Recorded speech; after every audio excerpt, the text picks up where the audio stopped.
ছেলেটার স্বপ্ন ভরা মুখ, মায়া জড়ানো দুটো চোখ, বলে যেন মাম মাম। আমি দূর থেকে শুনি, যেখান থেকে ডাকে সেখান থেকেই শুনি।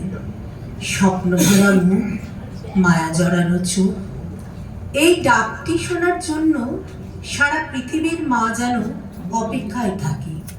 প্রকৃতির টানে মানুষ এ প্রান্ত থেকে ও প্রান্ত, কাজের চাপে দূর দূরান্তে যেখানেই যাই মনে হয় যেন ডাকে। ফিরে দেখি আমার নয়, ওই সবজিওয়ালির ছেলে মায়ের আঁচল ধরে ধরে টানছে মা মা বলে। ডাক শুনলেই মন চঞ্চল হয়ে ওঠে। সব মায়ের স্বপ্ন ছেলে বলবে অ আ ক খ, এই চাই যে কে এলোমেলো পি। বাচ্চারা বলে এলো মেলো পি। দূর থেকে ডাক দেয় মা, আবার ফিরে তাকায়, দেখি কৃষ্ণার ছেলেটা বলছে একটা আইসক্রিম দাও না মা।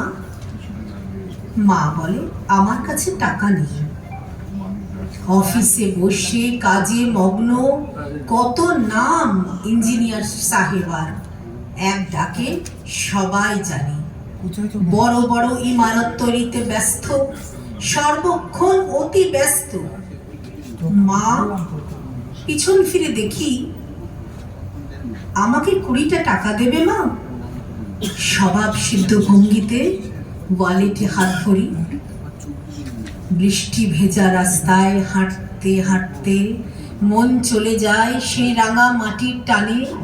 স্বপ্নের দেশে কেমন যেন আনমনা হয়ে যায়। লাল মাটির নিবিড় সম্পর্ক উদ্ভ্রান্ত মনকে সান্ত্বনা দেয়। মা মা, না না, আমি ভুল শুনছি।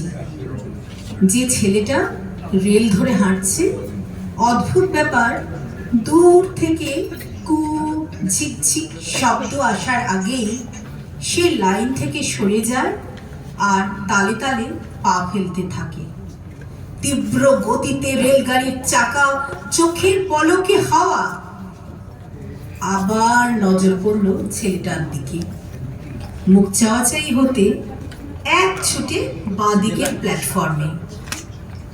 উদাসী মন ব্যথায় জর্জরিত, বজ্র বৃষ্টিতে সিক্ত, একা হেঁটে চলি। মনে হয় কে যেন বলে মাম মাম। পিছন ফিরে তাকায়, মন চলে যায় পুরানো স্মৃতির পাতায়। নমস্কার, ধন্যবাদ।